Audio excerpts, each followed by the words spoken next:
जय श्री राधे। बहुत से भक्त लोग ये प्रश्न करते हैं कि आप गौड़ीय संप्रदाय वाले इस प्रकार तिलक क्यों लगाते हैं।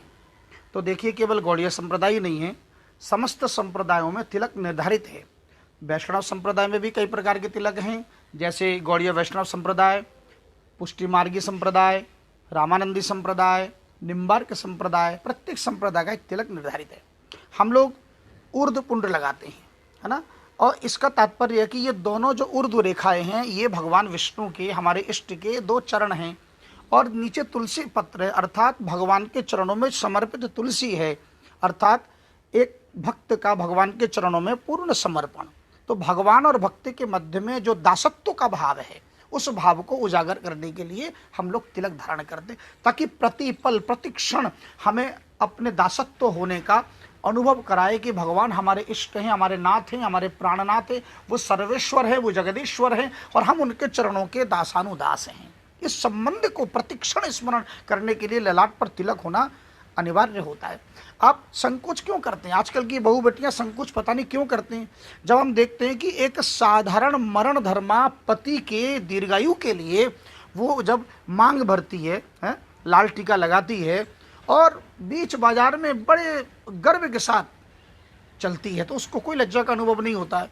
उसी प्रकार इस अखिल ब्रह्मांड नायक चराचर अचर जगत के स्वामी भगवान श्री राधारमण लाल जी के हम दास हैं, तो अपने स्वामी के साथ उस संबंध को स्थापित करने के लिए, बताने के लिए कि हम उनके दास हैं, यदि हम उस तिलक को अपने ललाट पर लगाएं तो इसमें संकोच कैसे? ये तो गर्व के विषय है। अनंत जन्मों का पुण्य हो तो ये संबंध आता है। अरे आप भगवान के चरणों की दिव्य महिमा को देखिए। राजा बलि ने जब 3 पग भूमि भगवान को दान किए और 2 पग में भगवान ने सब नाप लिया, तो तीसरा चरण भगवान का, एक चरण उसके मस्तक पर रखा, उसके बदले में सुतर लोक का साम्राज्य अर्पण कर दिया। और भगवान ने अपने मुख से कहा, एक चरण की महिमा देखिए कि नित्यम दृष्टासी माम तत्र गदा पाणिम अवस्थितम। हे बलि, नित्यम दृष्टासी माम तत्र, तू मुझे नित्य तेरे द्वार पर देखेगा, गदा पाणी में, हाथों में गदा लिए, वीरासन में खड़े होकर मैं तेरी रक्षा करूंगा। तो देखिए, एक चरण से जब इतना फल मिला, तो भगवान के दोनों चरण जब हम अपने 12 अंगों में, इसलिए वैष्णव 12 अंगों में 12 अंगों में हम तिलक लगाते हैं। ओम, सबसे पहले ललाट में ओम केशवाय नमः, ओम नारायणाय नमः नाभि में, ओम माधवाय नमः, ओम गोविंदाय नमः कंठ में, फिर उसके बाद दाहिनी कुक्षी में लगाते हैं, ओम विष्णवे नमः, ओम मधुसूदनाय नमः, ओम त्रिविक्रमाय नमः, ओम वामनाय नमः, ओम श्रीधराय नमः, ओम ऋषिकेशाय नमः, ओम दामोदराय नमः कटी भाग में, ओम पद्मनाभाय नमः पृष्ठ भाग में। इस प्रकार के 12 अंगों में तिलक लगाना चाहिए, अर्थात हमारे 12 अंगों में भगवान नित्य विराजते हैं। और एक और बात है, अगर किसी व्यक्ति की मृत्यु हो जाए और यमराज उसे लेने आए, तो 12 ही महाभागवत है, उनमें यमराज का नाम भी सम्मिलित है।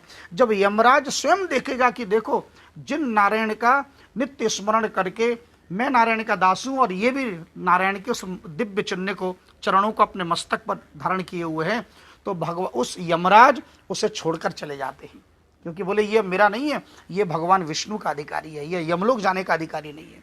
इसके पीछे तो सुंदर सुंदर कथाएं भी आती हैं। कहते हैं कि एक बार एक शिकारी जंगल में शिकार करने गया, तो एक कबूतर को जब उसने निशाना लगाया, तो कबूतर ने देखा कि मेरे पीछे शिकारी है, नीचे जमीन पर और ऊपर आसमान से बाज झपटा मारने के लिए तैयार है। तो क्या करा, उसने हरि को पुकारा। जब हरि को पुकारा, तो उस समय भाव विवल होकर जब हरि को पुकारा, तो भगवान तो प्राणी मात्र की रक्षा करने के लिए तत्पर रहती, और भगवान ने एक सर्प का वेश बनाकर आए और आकर उस शिकारी के पाँव में डसा।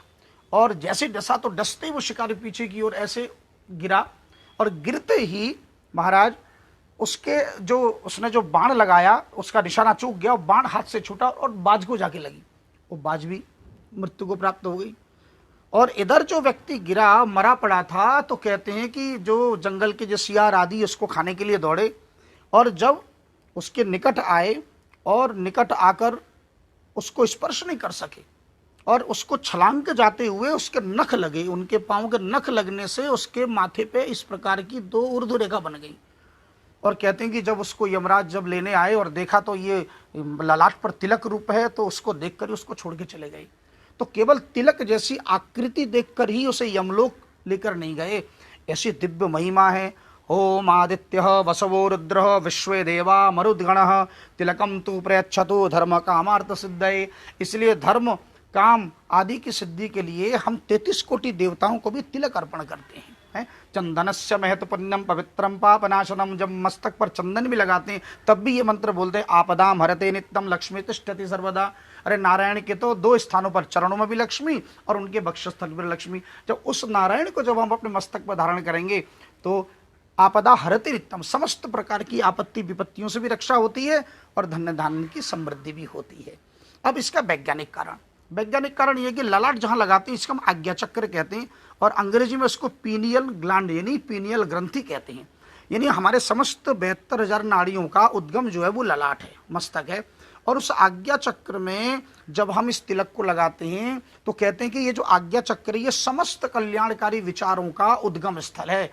इसको लगाने मात्र से पॉजिटिव एनर्जी यानी एक दिव्य प्रकाश, अंतःकरण में दिव्य प्रकाश की अनुभूति होती है। जब ध्यान समाधि लगाते हैं तो एक अंतःकरण में विचित्र शांति का अनुभव उसे होता है और मन लगता है भगवान के भजन में, ध्यान में, पूजा में, पाठ में, अच्छे कर्म, सद विचार प्रकट होते हैं। भगवान की भक्ति के मार्ग में बहुत से लोग शिकायत करते हमारा मन नहीं लगता। मन कैसे लगेगा? आप ललाट पर जब तक तिलक लगाएंगे नहीं, चंदन लगाएंगे नहीं। और गौड़ीय वैष्णव संप्रदाय में हम लोग गोपी चंदन लगाते हैं। गोपी तिलक की बड़ी महिमा है। लोग कहते हैं गोपी चंदन क्यों लगाते हैं? तो कहते हैं ना भगवान तो लीला करते हैं। एक बार भगवान ने बीमार पड़ने का लीला की और कहा कि नारद यदि किसी के चरणों का रज यदि मस्तक पर लगे तो मैं ठीक हो जाऊंगा। तो कहते हैं भगवान के 16,108 धर्मपत्नियों के पास गए, किसी ने नहीं दिया। अरे बोले हमें नरक जाना पड़ेगा। किंतु भगवान ने कहा तुम एक काम करो, अब ब्रज में जाओ और ब्रज की गोपियों से पूछो। ब्रज गोपियों को पता चला, बोले भैया जितने रज चाहिए ले जाओ। बोले नहीं आप स्वयं चलिए। तो समस्त ब्रज गोपी जब द्वारिका में गए तो उसी स्थान पर नारद ने उनके पद प्रक्षालन किया। तो समस्त गोपियों के चरण धोने से उनके चरण के रज से जो मिट्टी निकली वही गोपी चंदन आज हम लगाते हैं। इसलिए द्वारिकापुरी में आप जाएंगे तो पूरा का पूरा तालाब गोपी तालाब के नाम से प्रसिद्ध है और वही गोपी चंदन हम लोग ललाट पर लगाते हैं। आप गोपी चंदन लगाइए, आप अष्टगंध लगाइए, आप तुलसी के जड़ को घिसकर भी लगा सकते हैं, उसमें कपूर मिलाकर, है ना।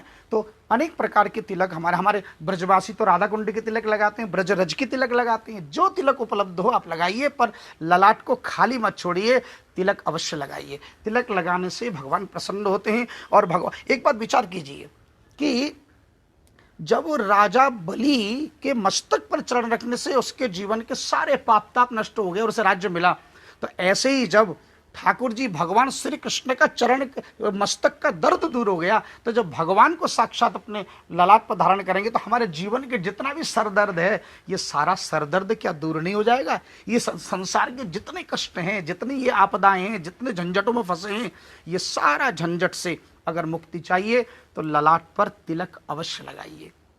जय जय श्री राधे।